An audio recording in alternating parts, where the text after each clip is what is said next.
Hello students, in this video lecture, I am going to discuss completely about large sample test. ఈ video లెక్చర్లో మనం large sample test గురించి కంప్లీట్గా చెప్పుకుందాం. అంటే ఆల్రెడీ నేను ఒక వీడియో లెక్చర్ చేస్తున్నాను. లార్జ్ శాంపుల్ టెస్ట్ 4 గురించి ఎలా ఐడెంటిఫై చేయాలని చెప్పాను. కానీ ఈ వీడియో లెక్చర్ లార్జ్ శాంపుల్ టెస్ట్లో ఏం చేస్తామంటే కంప్లీట్గా ఒక్కొక్క టెస్ట్ గురించి టెస్ట్ ప్రొసీజర్ ఏంటి, ఆ టెస్ట్ పైన కొన్ని ప్రాబ్లమ్స్ కూడా, అలా 4 టెస్టులు ఉంటాయి.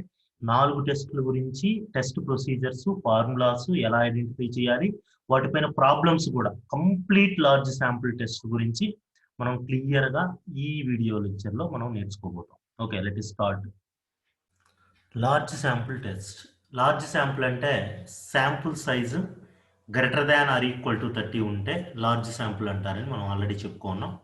సో వీటిని జెడ్ టెస్ట్ అని కూడా అంటారు. ఇవన్నీ ఉన్నాయంటే 4: Z test for single mean, Z test for difference of mean, Z test for single proportion, Z test for difference of proportion. వీటిని ఎలా ఐడెంటిఫై చేయాలి అనేది నేను బ్రీఫ్గా ఇక్కడ రాస్తున్నాను. బట్ ఈ లార్జ్ శాంపుల్ టెస్ట్ ఏ టెస్ట్ ఎప్పుడు అప్లై చేయాలని ఒక వీడియో లెక్చర్ చేస్తున్నాం మనం. దాన్ని మీరు క్లియర్గా అబ్జర్వ్ చేశారంటే మీకు అర్థమవుతుంది లార్జ్ శాంపుల్ టెస్ట్ ఏ టెస్ట్ ఎప్పుడు అప్లై చేయాలని. సో ఫస్ట్ అయితే బ్రీఫ్గా ఇక్కడ ఉంది, మీన్ ఎస్డి ఉండి ఒక శాంపుల్ ఉంటే సింగిల్ మీన్ అప్లై చేస్తాం. మీన్ ఎస్డి విత్ 2 శాంపుల్స్ ఉంటే difference of means. Mean SD ఏమీ లేకుండా ఒకే ఒక శాంపుల్ గురించి డిస్కషన్ జరిగితే single proportion. Without mean and SD 2 samples ఉంటే difference of proportion. So first అయితే మనం ఫస్ట్ టెస్ట్కి వద్దాం. Test 1, Z test for single mean. అంటే we will identify this one with this one. Mean SD ఉండి ఒక శాంపుల్ ఉంటే మనం Z test for single mean చేస్తాం. మామూలుగా టెస్టింగ్ ప్రొసీజర్ వచ్చి స్టాండర్డ్ టెస్టింగ్ ప్రొసీజర్ వచ్చేసి 6 స్టెప్స్ ఉంటాయి. ఫస్ట్ నల్ హైపోథసిస్ రాయాలి, ఆల్టర్నేటివ్ హైపోథసిస్ రాయాలి, level of significance, test statistic, conclusion వస్తుంది. ఇది కూడా టెస్టింగ్ ప్రొసీజర్ క్లియర్గా నేను చెప్పుకున్నాను ఆల్రెడీ. సో టెస్టింగ్ ప్రొసీజర్లో ఈ స్టెప్స్ ఉంటాయి అని మనం ఆల్రెడీ డిస్కస్ చేస్తున్నాం. ఇది టెస్టింగ్ ప్రొసీజర్.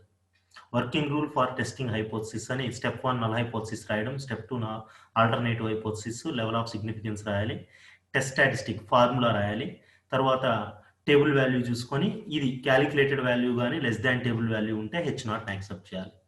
సో ఈ స్టెప్సే మనం ఏ టెస్ట్కైనా అప్లై చేసేది, ఎనీ టెస్ట్. సో అదేవిధంగా మనకు ఫస్ట్ ఏంటంటే సింగిల్ మీన్లో కూడా మ్యూ పాపులేషన్ మీన్ ఏమి ఇచ్చాడు అది గివన్ μ0 ఇచ్చుంటాడు క్వశ్చన్లో, దాన్ని ఐడెంటిఫై చేసి H0గా రాయాలి. మనకు H1 ఆల్టర్నేటివ్ హైపోథసిస్ గురించి ఎటువంటి ఇన్ఫర్మేషన్ లేనప్పుడు 2 టైల్కి వెళ్తాం. బై డిఫాల్ట్ 2 టైల్కి వెళ్తాం. So for example H1 less than greater దాన్ అని చెప్పుంటే క్వశ్చన్లో 1 టైల్ టెస్ట్ అది రాసుకుంటాం. ఎప్పుడైతే మన క్వశ్చన్లో H1 గురించి ఎటువంటి ఇన్ఫర్మేషన్ ఉండదో అప్పుడు 2 tail. Especially more than, fewer, less than, greater than ఇలాంటి వర్డ్స్ H1 1 టైల్ చేయమని చెప్తాయి. ఇంకా ఆల్ఫాకి వచ్చామంటే జనరల్గా మనం 5% లేదా 1% లేదా 2% లేదా 10% తీసుకుంటాం. ఎప్పుడైతే మనకు లెవెల్ ఆఫ్ సిగ్నిఫికెన్స్ గురించి క్వశ్చన్లో డిస్కషనే ఉండదో అప్పుడు డిఫాల్ట్ 5%కి వెళ్తాం. ఇంకా టెస్ట్ స్టాటిస్టిక్ అంటే టు ఫైండ్ క్యాలిక్యులేటెడ్ వాల్యూ. ఇది formula, Z test for single mean formula x bar minus mu by sigma by root n. ఇంకా టేబుల్ వాల్యూ జెడ్ టెస్ట్లో 4 టెస్ట్లకి ఈ టేబుల్ మీరు బై హార్ట్ చేసి పెట్టుకోవాలి. ఈ టేబుల్ మైండ్లో ఉండాలి. 2 టైల్ అయితే మనం డైరెక్ట్ 5%కి 1.96, 1%కి 2.58, 2%కి 2.33, 10%కి 1.645. అదే 1 టైల్ అనుకోండి లెస్ దాన్ గ్రేటర్ దాన్ ఉన్నప్పుడు 5%కి 2 ఆల్ఫా అంటే 10% వాల్యూ రాయాలి. 5%కి 10% వాల్యూ ఎంతో రాయాలి. 1%కి 2% వాల్యూ రాయాలి. అంటే దీనికి డబుల్ అవుతుంది, 2 ఆల్ఫా అవుతుంది, ఇక్కడ ఆల్ఫా ఉంటుంది. ఓకే, డబుల్ చేసి రాసుకోవాలి. సో ఇవి కనుక్కున్న తర్వాత మనం క్యాలిక్యులేటెడ్ వాల్యూ ఫార్ములాలో కనుక్కుంటాం. ఇక్కడ టేబుల్ వాల్యూ ఈ రెండు కంపేర్ చేస్తే this is very most important. Modulus Z calculated అంటే నెగిటివ్ వస్తే పాజిటివ్ కూడా చేసుకోవాలి. Modulus Z calculated less than or equal to Z table accept H0, otherwise reject H0. దీనిపైన మనం సింపుల్గా ఒక 2 ప్రాబ్లమ్స్ చేద్దాం, మీకు ఐడియా వచ్చేస్తుంది Z test for single mean ఎలా చేయాలి అనేది. సో ప్రాబ్లంకి వచ్చామంటే problems on single mean. So according to the norms established to a mechanical aptitude test, the persons who has 18 years old have an average height of 73.2 inch with SD 8.6. If 40 randomly selected of that age averaged 76.7 inch, test the hypothesis mu equal to 73.2 against alternative hypothesis mu greater than 73.2. క్లియర్గా ఉంది మనకి ఇక్కడ.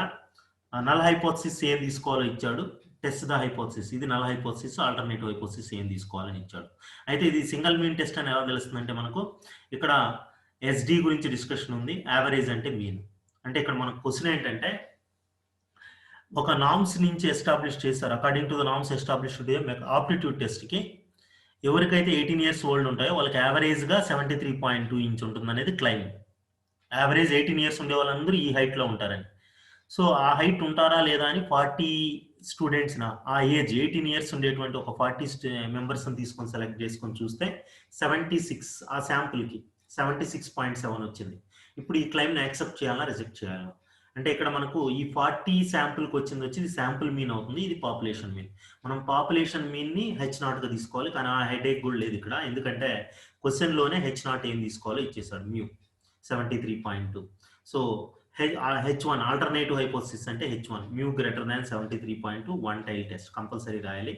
So alpha కూడా ఇచ్చాడు క్వశ్చన్లో, ఇవ్వకపోతే 0.05 1% ఇచ్చున్నాడు, 0.01 అంటే. ఇప్పుడు టెస్ట్ స్టాటిస్టిక్ రాసేటప్పుడు మనం కంప్లీట్గా డేటాని చదువుకొని ఆ డేటాని బట్టి మనం రాయాలి. ఎన్ ఎంత ఉంది, 40 ర్యాండమ్లీ సెలెక్టెడ్ కాబట్టి N40 greater than 30 large sample. X bar అంటే ఈ 40 మెంబర్స్కి వచ్చినటువంటి మీను 76.7, మ్యూ వచ్చి 73.2 ఇచ్చాడు. సిగ్మా వచ్చేసి ఎస్డి, సిగ్మా అంటే స్టాండర్డ్ డివియేషన్, ఎంత ఇచ్చినాడు ఎస్డి 8.6 ఇచ్చాడు, 8.6 రాసుకున్నాం. ఇప్పుడు ఇది formula X bar minus mu by sigma by √n. X bar 76.7, mu వచ్చి 73.2, సో సిగ్మా 8.6 40. మీరు క్యాల్సీలో క్యాలిక్యులేట్ చేశారంటే మీకు క్లియర్గా జెడ్ క్యాలిక్యులేటెడ్ వచ్చేసి 2.59 వస్తుంది. ఇప్పుడు మనకు టెస్ట్ వచ్చి వన్ టైల్, మనం పైన రాస్తున్నాం టెస్ట్ వన్ టైలు 1%, వన్ టైల్ 1%కి మనకు వాల్యూ ఎంత అంటే 2.33. నేను క్లియర్గా ఇంతకుముందు చెప్పాను, ఆ టేబుల్ మీరు చెక్ చేసినా కూడా వన్ టైల్ 1% వాల్యూ మీకు క్లియర్గా ఐడియా వస్తుంది. ఇక్కడ మనం టేబుల్ చెప్పాం కదా, ఆ టేబుల్లో వన్ టైల్ 1% అంటే 2.33 ఉంటుంది. సో 2.33 మనకు క్యాలిక్యులేటెడ్ వచ్చి 2.59. క్యాలిక్యులేటెడ్ టేబుల్ వాల్యూ కంటే పెద్దది, అవునా? 2.59 is greater than 2.33. So reject H0. ఓకేనా, అర్థమైందా? సో నెక్స్ట్ సెకండ్ ప్రాబ్లం చూసామంటే ఇది ఇంపార్టెంట్, రీసెంట్గా అడిగిన ఎగ్జామ్ కోసం. an ambulance service claims that it takes an average less than 10 minutes to reach its destination in emergency calls. A sample of 36 calls, ఎప్పుడు sample size 30 కంటే ఎక్కువ ఉంటుంది, has mean of 11 minutes and variance of 16 minutes. Test the significance at 0.0511. So ఇక్కడ మనకు ఒక sample ఉంది, మీను ఎస్డీస్ ఉన్నాయి కాబట్టి సింగిల్ మీన్ టెస్ట్. ఇక్కడ క్లైమ్ ఏంటంటే ఒక అంబులెన్స్ సర్వీస్ మ్యాన్ ఏం చెప్తున్నా అంటే మేము 10 minutesలో ఏ ప్లేస్కైనా రీచ్ అవుతాము ఎమర్జెన్సీ కాల్స్ వస్తే సిటీలో అని చెప్తున్నారు. అది 10 minutesలో రీచ్ అవుతున్నాయా లేదా చెక్ చేయడానికి 36 ఎమర్జెన్సీ కాల్స్లో 11 minutes తీసుకోండి రీచ్ అవడానికి. అయితే ఈ క్లైమ్ని యాక్సెప్ట్ చేయొచ్చా రిజెక్ట్ చేయొచ్చా? ఇక్కడ మనకు శాంపుల్కి వచ్చినటువంటి యావరేజ్ వచ్చి 11 minutes, ఇది శాంపుల్ మీను, ఇది మనం టెస్ట్ చేయాల్సింది 10 minutesని మనం టెస్ట్ చేయాల్సింది, అంటే mu equal to 10. So alternative hypothesis గురించి ఏదైనా ఇన్ఫర్మేషన్ ఉందా, లేదు కాబట్టి నాట్ ఈక్వల్ టు తీసుకుంటాం. ఇంతకుముందు ఉంది. సో నాట్ ఈక్వల్ టు అంటే 2 టైల్ టెస్ట్, పర్సంటేజ్ ఇచ్చాడు 5%. ఇప్పుడు ఎన్ వచ్చి శాంపుల్ 36 కాల్స్ కాబట్టి ఎన్ 36 గ్రేటర్ దాన్ 30. ఎక్స్ బార్ వచ్చి ఈ శాంపుల్కి వచ్చిన మీను 11, మ్యూ వచ్చి 10. సో సిగ్మా వచ్చి ఇక్కడ వేరియన్స్ ఇచ్చాడు, వేరియన్స్ అంటే సిగ్మా స్క్వేర్ ఇచ్చాడు క్వశ్చన్లో. వేరియన్స్ అంటే సిగ్మా స్క్వేర్, మనకి ఎస్డి కావాలి, సిగ్మా అంటే √16 4 తీసుకొని ఈ ఫార్ములాలో సబ్స్టిట్యూట్ చేస్తామంటే జెడ్ క్యాలిక్యులేటెడ్ 1.5 వచ్చింది. క్యాల్సిలేట్ చేశారంటే 1.5. కానీ జెడ్ టేబుల్ వాల్యూ చూడాలి. జెడ్ టేబుల్ వాల్యూ మీకు తెలుసు 5%కి 2 టైల్ అయితే 1.96. ఇది బాగా మైండ్లో ఉండాలి, ఎక్కువ వస్తూ ఉంటుంది.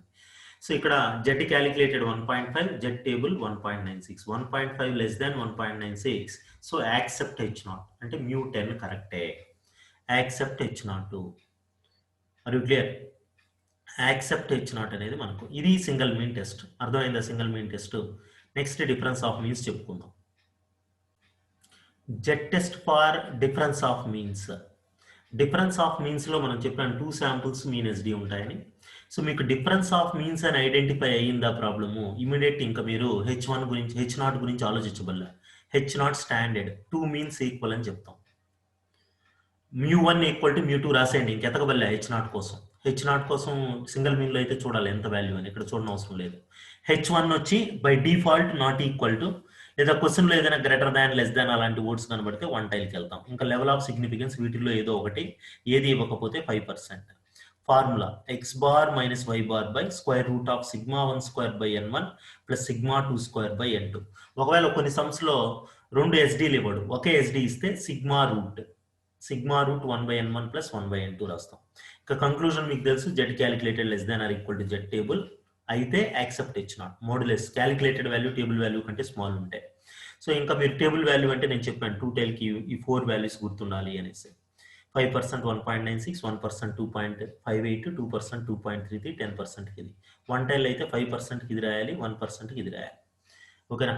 సో ఇప్పుడు మనం ప్రాబ్లం చూసామంటే క్లియర్గా నేను చెప్పాను 2 శాంపుల్స్ ఉంటాయి, డేటా కొద్దిగా ఎక్కువ ఉంటుంది, మీన్ ఎస్డి ఉంటాయి. చూడండి ఇక్కడ క్లియర్గా the mean of 2 large samples of sizes 1000 and 2000 members are 67.5 inches and 68 inches respectively. Can the sample be regarded as a same population of SD? 2.5 inches అన్నాడు. 2 లార్జ్ శాంపుల్స్, 2 శాంపుల్స్ గురించి చెప్తున్నాడు. Mean SD discussion జరిగింది కాబట్టి difference of means identify అయిందా? Difference of means అని తెలిసిన వెంటనే మీరు μ1 ఈక్వల్ టు μ2 రాసేయాలి. ఇది గుర్తుపెట్టుకోండి. ఇంకా మనకు ఆల్టర్నేటివ్ హైపోథిసిస్ సంబంధించినటువంటి లెస్ దాన్ గ్రేటర్ దాన్ అంటే వన్ టైల్కి రిలేటెడ్ ఎటువంటి ఇన్ఫర్మేషన్ లేదు. సో నాట్ ఈక్వల్ టుకి వెళ్తాం. ఇప్పుడు ఆల్ఫా గురించి కూడా ఇన్ఫర్మేషన్ ఎక్కడ లేదు, లెవెల్ ఆఫ్ సిగ్నిఫికెన్స్ ఎంత తీసుకోండి అని చెప్పలేదు. So 5% default. ఇప్పుడు మనం టెస్ట్ స్టాటిస్టిక్లో గివెన్ డేటా రాస్తాం. n1 వచ్చి 1000, n2 వచ్చి 2000. సో మీన్స్ అన్నాడు, means first mean X bar ఇది, వై బార్ ఇది. సిగ్మా 2 ఇవ్వాల, ఒకటే ఇచ్చాడు. నేను చెప్పాను ఒకటే సిగ్మా ఇస్తే ఇలా రాయాలి formula, sigma root 1 by n1 plus 1 by n2. 2 ఇస్తే నేను చెప్పాను ఫార్ములా ప్రొసీజర్లో. సో వీటిని సబ్స్టిట్యూట్ చేస్తున్నాం. ఎక్స్ బార్ 67.5, వై బార్ వచ్చి 68, sigma 2.5, square root of 1 by 1000 plus 1 by 2000 చేస్తే నెగిటివ్ వచ్చింది. నెగిటివ్ వచ్చిందంటే మోడ్యులస్ చేసి పాజిటివ్ చేసుకోండి ఫస్ట్, తరువాత టేబుల్ వాల్యూ చూడండి. ఇప్పుడు టేబుల్ వాల్యూ 5% 2 టైల్, 5% 2 టైల్ వచ్చి 1.96. సో ఇప్పుడు calculated value greater than table value. అవునా? 5.16 is greater than 1.96, reject h0. అర్థమైందా? ఇలా మనం ఈజీగా 2 టైల్ టెస్ట్లో మనం ప్రాబ్లం చేయొచ్చు. డిఫరెన్స్ ఆఫ్ మీన్స్ లోనే ఇంకొక ప్రాబ్లం చూస్తున్నాం. A company claims that its bulbs are superior. Superior అంటే greater, much better, superior to those of its main competitor if a study showed that a sample of 40 of its bulbs have mean lifetime of 647 hours of continuous use with a SD of 27 hours, while a sample of another brand, ఒక brand వచ్చి 40 తీసుకుంటే ఇంత వచ్చింది life time, 647 hours వచ్చాయి life time. అది ఇంకొక another sample size కూడా 40 made it's main competitor, అతని కాంపిటీటర్కి సంబంధించిన బల్బ్స్ బ్రాండ్ తీసుకొని చూస్తే వాటి లైఫ్ టైం 688 అవర్స్ వచ్చాయి. ఎస్డి వచ్చి 31 hours. 2 SDs, 2 means, 2 means, 2 samples. So ఇప్పుడు మనం డిఫరెన్స్ ఆఫ్ మీన్స్ అని క్వశ్చన్లో కూడా ఇచ్చేసాడు, ఇంకెటువంటి డౌట్ లేదు. సో డిఫరెన్స్ ఆఫ్ మీన్స్ అని తెలిసిందా, ఇమ్మీడియట్ నేనేం చెప్పాను, μ1 ఈక్వల్ టు μ2 రాసేయడమే. ఇంకా సుపీరియర్ అంటే గ్రేటర్ అంటే మనకు 1 టైల్ చేయమని చెప్తున్నాడు ఇంటీరియర్గా, ఇండైరెక్ట్గా. μ1 గ్రేటర్ దాన్ μ2, 1 టైల్. పర్సంటేజ్ ఇచ్చాడు, 5% రాసుకున్నాం. ఇప్పుడు n1 40, n2 40, రెండు 40 తీసుకున్నాడు. సో ఫస్ట్ ఎక్స్ బార్ వచ్చి 647, నెక్స్ట్ వై బార్ వచ్చి 638, sigma 1 first SD 27, second SD 31. So ఆ డేటా రాసుకొని ఆ ఫార్ములాలో సబ్స్టిట్యూట్ చేసాం. ఎక్స్ బార్ వై బార్ ఉన్నాయి, sigma 1 square sigma 2 square by n1 plus n2 substitute చేస్తే మనకు క్లియర్గా 1.38 వచ్చింది. బట్ జెడ్ టేబుల్ వాల్యూ ఎంత, 5% 1 టైల్. 5% 1 టైల్ అంటే 5%కి 10% వాల్యూ రాయాలి. 1 టైల్ అంటే 2 ఆల్ఫా వాల్యూ 1.645. ఇప్పుడు కంపేర్ చేయండి, ఇది 1.3 less than 1.6. So Z calculated less than Z table value, accept h0. Clear? Difference of means idea వచ్చిందా క్లియర్గా? 2 శాంపుల్స్ మీను ఎస్డి నైనా, అది గుర్తుపెట్టుకొని చాలు, క్లియర్గా ఉంటుంది. So coming to next test in Z test, third test. దీన్నే సింగిల్ ప్రపోర్షన్ అంటాం, టెస్ట్ ఫార్ సింగిల్ ప్రపోర్షన్. దీంట్లో మనకు మీన్ ఎస్డీలు ఏముండవు, క్వశ్చన్లో ఒకే ఒక శాంపుల్ ఉంటుంది. దీనికి స్టాండర్డ్ పి వచ్చి 0.5 సింగిల్ మీన్ అని తెలిస్తే 50% అని తీసుకుంటాం. ఒక్కోసారి 80% ఆఫ్ ఎక్విప్మెంట్ అనేసి ఒక ప్రాబ్లం, దాంట్లో పి 0.8 అని తీసుకోవాలి. ఏమి ఇవ్వలేదంటే 0.5 తీసుకుంటాం. ఈక్వల్లీ పాపులర్ అంటే 50% అది. ఇంకా మనం తెలుసు 2 టైల్ అయితే నాట్ ఈక్వల్ టు తీసుకుంటాం. అంటే క్వశ్చన్లో ఎటువంటి ఇన్ఫర్మేషన్ H1 గురించి లేనప్పుడు 2 టైల్ చేస్తాం, లేదా 1 tail less than greater than చేస్తాం. ఆల్ఫా 5% కానీ 1% కానీ 2% కానీ 10% కానీ తీసుకుంటాం. వీటిలో ఏదో ఒకటి. ఇక టెస్ట్ స్టాటిస్టిక్ మీకు తెలుసు, స్మాల్ p ఇది formula to calculated value. Small p minus capital P by root of capital P into capital Q by n. ఇక్కడ స్మాల్ p అంటే x బై n అంటే ఏందో నేను చెప్తాను. క్యాపిటల్ Q అంటే 1 మైనస్ p. ఇంకా మీకు general conclusion statement, calculated value less than table accept H0. అంటే దీంట్లో క్వశ్చన్ మీకు ఎలా ఉంటుందంటే, ఇప్పుడు ఒక ప్రాబ్లం చూసాం. ఈ sample of 1000 people in Karnataka 540 are rice eaters and rest are wheat eaters. Can we assume that both rice and wheat eaters are equally popular in the state at 1% level? అంటే Karnataka state లో 1000 people ని check చేస్తే 540 rice eaters, remaining rest wheat eaters అని వచ్చింది. అంటే మనకు ఉండే data చూసినట్లయితే మీన్ ఎస్డి లేవు, వెరీ లెస్ డేటా ఉంది. మనకు రెండు వాల్యూస్ ఉన్నాయి. సో దీంట్లో ఇది ఎక్స్, ఇది ఎన్, ఇది శాంపుల్, ఇది ఎక్స్. ఇలా ఉన్నప్పుడు మీన్ ఎస్డి లేకుండా ఒకే ఒక శాంపుల్ ఉన్నప్పుడు ఒక ప్రపోర్షన్ గురించి డిస్కస్ చేస్తున్నాడు, రైస్ ఈటర్స్ ప్రపోర్షన్ గురించి. అప్పుడు single proportion test, only rice eater proportion. So equally popular అంటే 50-50. కాబట్టి మనం ఏమనుకుంటాం, H0 is equally popular, P 0.5, P not equal to 0.5. ఇది పాపులేషన్ ప్రపోర్షన్ అంటాం.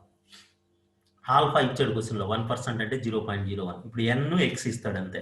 సింగిల్ ప్రపోర్షన్కి ఎన్ ఎక్స్ ఉంటే చాలు. ఎన్ 1000 x 540, అదే స్మాల్ p అంటే x బై ఎన్ అన్నాను కదా. 540 by 1000 0.54. క్యాపిటల్ Q కావాలి అంటే 1 minus capital P, already capital P 0.5, 1 minus capital P. So ఈ ఫార్ములాలో సబ్స్టిట్యూట్ చేస్తున్నాం. Small p minus capital P by small p మనకు ఉంది ఇక్కడ, okay.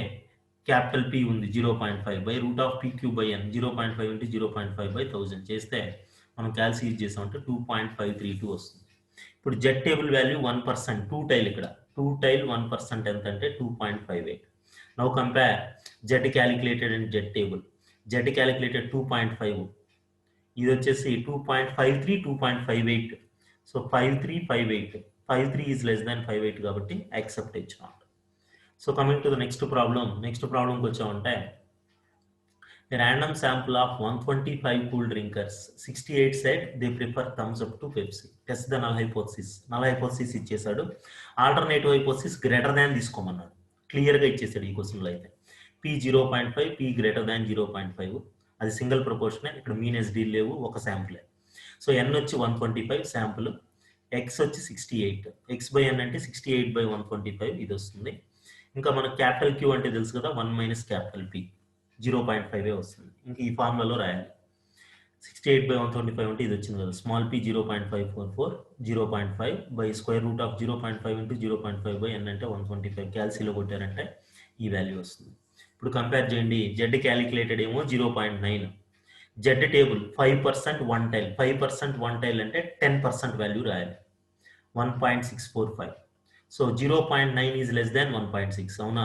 So Z calculated less దాన్ జెడ్ టేబుల్, యాక్సెప్ట్ H0. అర్థమైంది? Single proportion ఇలా ఈజీగా సింగిల్ ప్రపోర్షన్ చేయొచ్చు. Next difference of ప్రపోర్షన్స్కి వచ్చామంటే, test for difference of proportion. ఇంతకుముందు సింగిల్ ప్రపోర్షన్ లాగానే అక్కడ ఒక శాంపుల్ ఉంటాయి, ఇక్కడ 2 శాంపుల్స్, మీన్ ఎస్డి డిస్కషన్ ఏమి ఉండదు.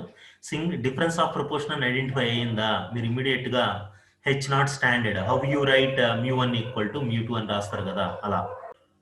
డిఫరెన్స్ ఆఫ్ మీన్స్ లో మనకు ఎలా అయితే స్టాండర్డ్ H0 ఉంటుందో μ1 ఈక్వల్ టు μ2, అలా P1 ఈక్వల్ టు P2. ఇక్కడ population proportions are equal. Not equal to ఉంటే 2 టైలు, ఏదైనా డిస్కషన్ ఉంటే లెస్ దాన్ గ్రేటర్ దాన్ లాగా ఉంటే, సుపీరియర్ ఇన్ఫీరియర్ అలాంటివి ఉంటే గ్రేటర్ దాన్ లెస్ దాన్ పెట్టి 1 టైల్ చేస్తాం. ఇంకా మీకు ఆల్ఫా, వీటిలో ఏదో ఒకటి తీసుకోవాలి, ఇవ్వకపోతే 5% తీసుకుంటారు. టెస్ట్ స్టాటిస్టిక్ ఫార్ములా ఇది. P1 minus P2 by square root of small p into small q into 1 by n1 plus 1 by n2 square root of. ఇక్కడ P1 అంటే x1 by n1, x2 అంటే sample proportions. First sample proportion, second 2 sample proportions గురించి discussion జరుగుతుంది. x1 by n1, x2 by n2. Small p అంటే x1 plus x2 by n1 plus n2. Small q అంటే 1 minus small p. So conclusion as usual, Z calculated less than Z table, accept H0, otherwise reject H0. Okay, so coming to first problem. A manufacturer of electronic equipment subjects to samples of 2 completing brands of transistors to an accelerated performance test. 45 of 180 transistors of first kind, 34 of 120 transistors of second kind fails the test. What can be concluded level of significance ఇది LOS అంటే 0.05 about difference between proportions. ఇది question very clear, అంటే మీరు questions లో ఇలా వచ్చిందంటే luck అనుకోవాలి. Difference between proportions అని ఇచ్చేసాడు. దీని గురించి నేనేమి ఇంకా చెప్పలేదు ఐడెంటిఫై చేయడం కోసం. డిఫరెన్స్ ఆఫ్ ప్రపోర్షన్స్ అని తెలుసా, ఇది స్టాండర్డ్ P1 = P2. H1 గురించి ఎటువంటి ఇన్ఫర్మేషన్ లేదు, అంటే alternative hypothesis less than greater దాన్ అలాంటివి ఏం లేవు కాబట్టి నాట్ ఈక్వల్ టు 2 టైల్ చేస్తాం డిఫాల్ట్. ఆల్ఫా 5% ఇచ్చాడు, ఇక్కడ ఆల్ఫా ఇచ్చున్నాడు. సో ఇంకా మీకు N1 N2 ఇచ్చినాడు చూడండి. N1 వచ్చి 45 అవుట్ ఆఫ్ 180 అంటే N1 180, 45 వచ్చి X1, N2 వచ్చి 120, X2 వచ్చి 34. ఎప్పుడు X1 is less than N1, X2 is less than N2 అలా ఉంటాయి వాల్యూస్, అది గుర్తుపెట్టుకోండి, confuse కావకండి. So N1 N2 రాసాము, X1 X2 రాసాము. ఇప్పుడు P1 అంటే X1/N1 45/180, P2 అంటే X2/N2 34/120. ఇప్పుడు స్మాల్ p అంటే X1 + X2/N1 + N2 అంటే 45 + 34/180 + 120 చేస్తే మీకు స్మాల్ p వస్తుంది. అది క్యాల్సీలో కొట్టండి, కంప్లీట్గా క్యాల్సీని యూజ్ చేయాలి బాగా. సో ఇలా చేసిన తర్వాత అన్ని వాల్యూస్ మన దగ్గర ఉన్నాయి. స్మాల్ p ఉంది 0.263, స్మాల్ q అంటే 1 - p 1 - 0.263 చేస్తే ఈ వాల్యూ వస్తుంది. P1 - P2/√PQ × 1/N1 + 1/N2. So P1 P2 values తెలుసు, స్మాల్ p స్మాల్ q తెలుసు, 1/N1 అంటే 180, N2 అంటే 120. క్యాల్సీలో టైప్ చేశారంటే యూ విల్ గెట్ 0.647. సో ఇప్పుడు కంక్లూజన్కి జెడ్ టేబుల్ కావాలి. 2 టైల్ 5% ఇక్కడ ఉంది. 2 టైల్ 5% అంటే మనకు స్టాండర్డ్ 1.96. సో ఇప్పుడు జెడ్ క్యాలిక్యులేటెడ్ 0.6, 0.6 లెస్ దాన్ 1.9 మనకు తెలుసు. So Z calculated less than Z table. So what we need to do, we have to accept H0. అర్థమైందా? సో ఇప్పుడు coming to the second problem, 2 large population, ఇది కొద్దిగా different అందుకని ఇది నేను చెప్తున్నాను. Second problem, 2 large populations, there are 30%, 25% respectively fair haired people.